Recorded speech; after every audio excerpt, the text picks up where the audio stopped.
Welcome back. Today we're making mocktails. I'm very excited about it.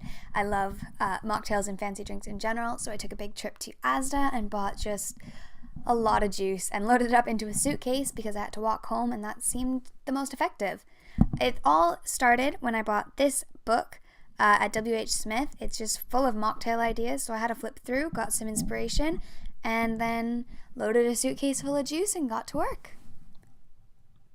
So the first drink I made was this one, which is called Longboat. It was probably my favorite of the ones that I made because it was full of lime and mint and just very nice fresh flavors. So I started by getting the garnish ready so that I could just serve it right away, and I spent a solid minute and a half, if not longer, just struggling to cut limes. You can watch my failed attempts at making things look pretty and nice here. There's definitely easier ways to do this, but I just massacred them and enjoyed the lovely smell of fresh mint. So I filled these glasses 2/3 of the way full with ice and then poured out a shot of lime cordial, which would go on top as sort of our base for the flavors, and topped the rest of it off with ginger beer, which makes a lovely sound. So good, so good.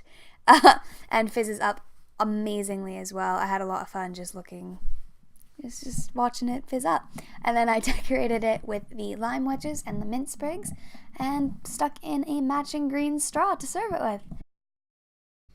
So next is this one, which is Pink Fizz, and it is pomegranates, which are my favorite. So I started by having this pomegranate. You can buy pomegranate seeds.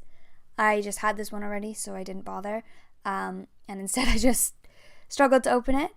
But it is delightful. So it said to use chilled pomegranate juice, but I didn't have enough room in my fridge, so I just added some ice and poured 2.5 tablespoons of pomegranate juice over that. There was, specifications in the recipe for how much ginger ale to then pour, but I basically just treated it like I'd poured out a serving of squash and filled it the rest of the way up with the ginger ale as a guess.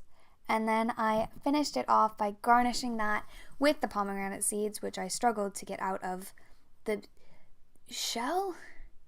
Rind? I don't know what you would call that. Skin, maybe? I don't know. But I struggled and I threw them all over the counter. And but it turned out cute and pretty, and it floats in there really nicely. Put it in this fun mason jar, and it felt very summery, which I liked. And I could see all the ice and the seeds floating through the drink, and it tasted great. It was my brother's favorite as well. Apple Frazzle is next, which was the most involved of the drinks that I made, but also the most disappointing. So I started by making a sugar syrup, which is 2 parts water to 1 part sugar. So I used 4 tablespoons of water and 2 tablespoons of sugar, brought that to a boil while stirring continuously, and then poured it into a little dish to keep it aside to cool. We interrupt this program to bring you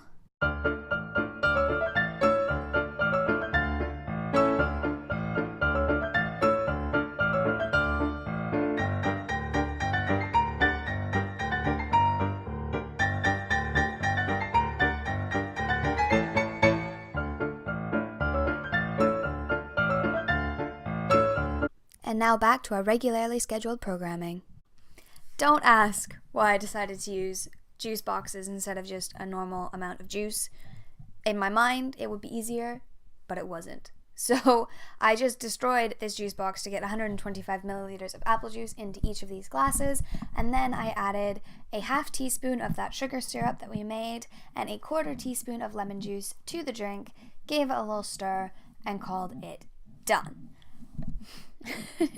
Would have been easier to just pour out some juice. And then I finished that off with some soda water. I'm sorry, I'm just remembering that spraying everywhere. And this one was done. Then I made a baby Bellini, they called it. This one was the most different from the book. I swapped peach juice for orange juice, again from a juice box. There are definitely easier ways to do this. Again, 125 milliliters of orange juice into this tall champagne glass. I don't know. For someone who doesn't drink, I own a lot of fancy glasses. Again, just murdered the juice box. And then I just sort of guessed on how much lemon juice to add. Should I measure these things? Probably. That's a lot of lemon juice. Then I tried to make my own sparkling apple juice by mixing, again, apple juice from this juice box with some soda water. It didn't really work. I should have just bought sparkling apple juice, but I had a suitcase full and I didn't want to buy more, mostly. And then I just poured that into the glass to finish off the drink and gave it a little stir with a measuring spoon because I was too lazy to get another spoon, I suppose, or I just didn't want to dirty another dish. Either way, I gave it a little stir with a measuring spoon. And then that one was done. Very tangy. So there you have it, 4 fun little mocktails to make, and now the only question left is which to drink first. Thanks so much for watching.